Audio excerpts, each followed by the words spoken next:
Good morning, Andel. Good morning, Kathy. My name is Kathy Jacobson. I'm the founder of modesofelmotion.com, and this is my associate, Andel Fraser, who is one of our really brilliant coaches. And today we're going to talk about a subject that we talk about together in our organization all the time and with our clients. And that is what we want versus how we go about getting it. And we call this the what versus the how. So, one of the, uh, I have to tell you this, Adele. I was talking to one of my grandsons last night, and we were sort of talking about the unknown versus the known, because we talk about interesting things like that.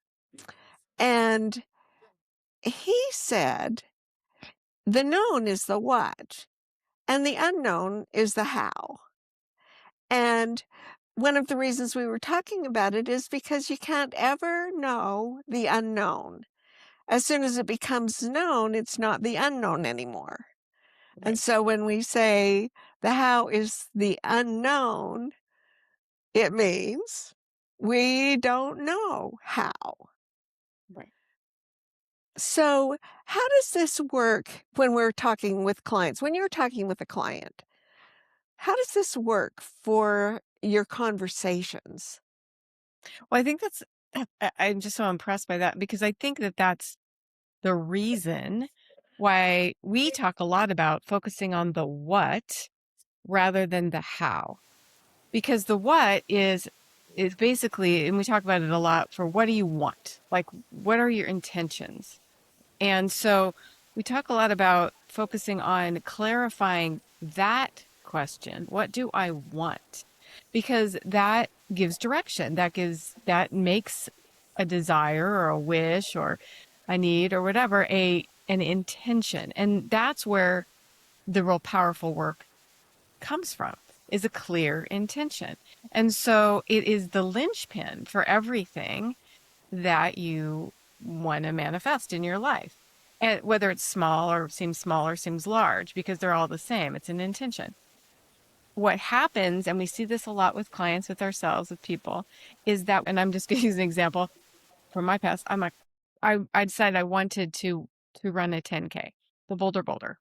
And if I would have focused on, oh, how am I going to do that? And started thinking about the unknown, how do you do this? How do you do that? It's not that I didn't need to plan for it. But oftentimes when we think about the how rather than the what more exclusively, we focus on barriers, obstacles, impossibilities. And the problem is that that takes our energy away from what we actually are wanting. And so I've just focused on the one. And I have a tendency to sort of dive in head first, which is good in some ways because I don't worry a lot about the how. When I do, I get very stressed out, so I try not to.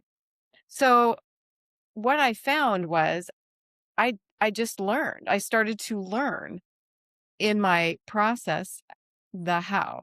But if I focus on the how before I get into the process of learning, I block myself. So I think that that's a wisdom that your grandson I had, think is that I it's think you need to clarify the difference between the how and learning, because learning seems to me to be part of the how is learning what you need to do. So come back around to what you mean by learning in terms of the what. okay. What I mean, the difference between worrying up front about the how you're going to get to what you want is is fantasizing about every possible thing that could go wrong. Ah, okay. So focusing on what I want and then taking action to go in that direction based on figuring it out, asking questions, doing research, that is more focused on what's my next action step. So that's the difference I see between learning as you go and trying to figure out the how. Because figuring out the how, the variables involved in trying to figure out how everything could possibly happen from A all the way to Z is overwhelming and not something that we really are capable of as human beings because there's too many variables. We don't know what's going to happen in every single stage of our process. What we can do is focus on what we want and what supports what we want. That's learning. Does that make sense? Yes. I Be- I think it's very important to be able to separate the what from the how in terms of where it comes in the process. And the more clearly you know the what, then the more clearly the steps you take are appropriate in the direction of the what. Right. And one of the biggest things is, and that it goes back to focusing on the what. Because oftentimes we go, oh, I want to run a 10K. And that's it. So I go, well, what about the what? Like, why do you want to do it? What do you hope to gain from that? What is exciting What's your about it? What's payoff? thing? Yeah, why are you doing it? So what goes with why? So I want to run the Mhm. boulder. Well, why? I thought it looked fun. I had a couple of people who were sort of interested in doing it. I thought this is a great way to get in shape. Um, so I focused on the what and the why I wanted the what. The how takes care of itself. It takes care of itself as you start exploring and being curious about the what and the why. Then you start to learn. And that takes care of the how along the way. There's no way, I think the how is about anticipating every possible, it tends to be with humans, anticipating the negative or the barriers or the obstacles. Well, how could I ever do that? How would I even find shoes? How would I even do this? How would I even plan this out? Instead of just saying, well, what do I want and why do I want it? And what would be the next action step? Well, I'll look into best shoes, see what happens there. And then as you go, you develop more information, more understanding, and you keep reflecting back onto your what. Do I still, the what? Do I still want to run the boulder? I don't know. Oh, those shoes are expensive. Maybe I'm not all that excited. I'll do something over here. It's as you go along, you learn and refine what you want, why you want it, and if you keep reevaluating that as you learn, no matter what happens, whether you reach your goal or your intention or not, you have learned, you've experienced, you've refined what you really want. Sometimes you discover that you want something very different. I found out I absolutely hate running and I never want to do it again, but I did do it and met some fun people. It was a good day, but I have absolutely no desire to ever do that again. But that's So okay. have you noticed with yourself or with clients that if you chase after the how before you know and have really clarified the what, you end up with the wrong what?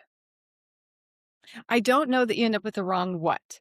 I think what you do is you create so many obstacles, you lose sight of why you wanted it in the first place. I think what it is it's a way, if you get mixed up in the how too much, you defeat yourself before you even start because it creates it. You can imagine every possible barrier, everything that could go wrong. Um, if that's where your attention and your focus lies. Well, then have you noticed that sometimes you never get to the real what if you're chasing after the how? I think oftentimes you never even start because you are putting barriers in front of yourself all the time. You are identifying reasons that you can't do something, reasons why it would be so much work, so hard, so this, so whatever, that you Yeah. never even start. And I see that in myself. I've seen that in clients over and over that they s- they start with what they want and they kind of get clear about it. But then as soon as they start thinking about the how, it becomes overwhelming. It's too much. There's too many steps. And I'm like, Start with one little action step. That's it. Don't try to imagine every single thing it might take to get to what you want. Because it's too much. It's too overwhelming. And so I keep I really encourage people to go, what do you want? Do you still want that? Why do you want it?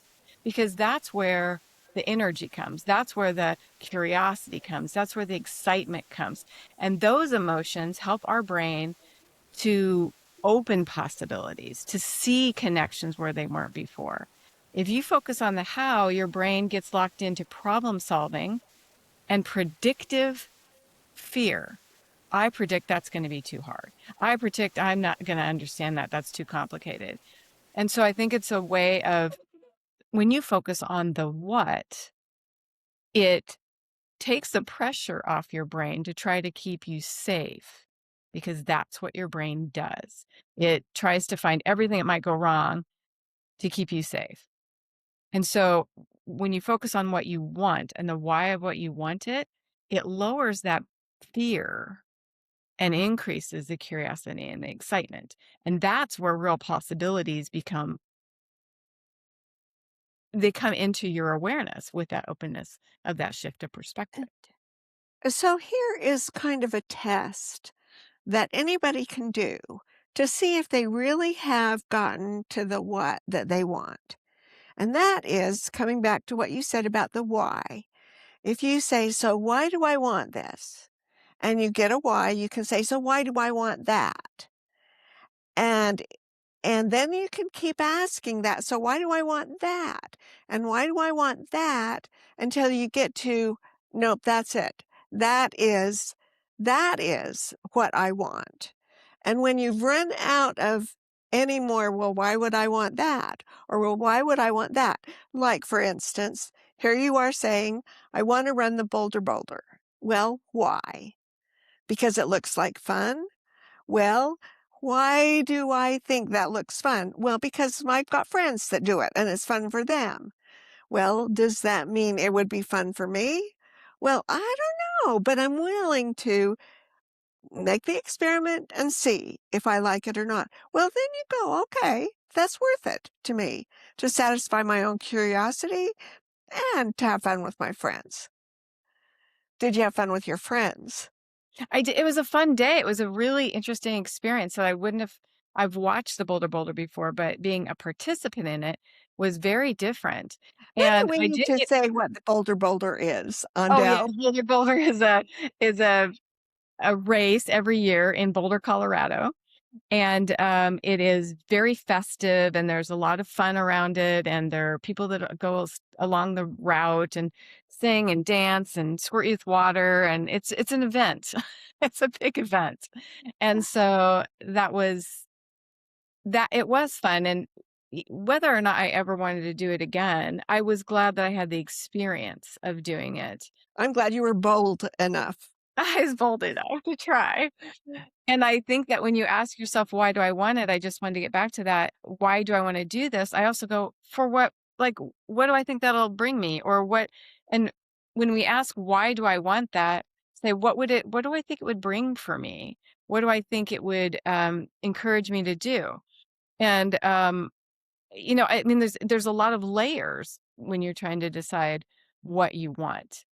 And I think that when we spend that time there, it creates an enthusiasm that is attractive. And so we can start, and things become easier to get to take you in the right direction because you are looking at it with an open mind and an open heart and a willingness. And that is something that when you focus on the how, those things are minimized and worry starts taking over. And that is can be obstructive. Well, thank you for sharing your experience and your learning with about this with us. It's wonderful to chat with you, Andel, and we will be doing this again. I look forward to it. Thanks, Kathy. So I say to all of you out there, Look at the world with wonder and at yourself with warmth. And until next time, have a good day.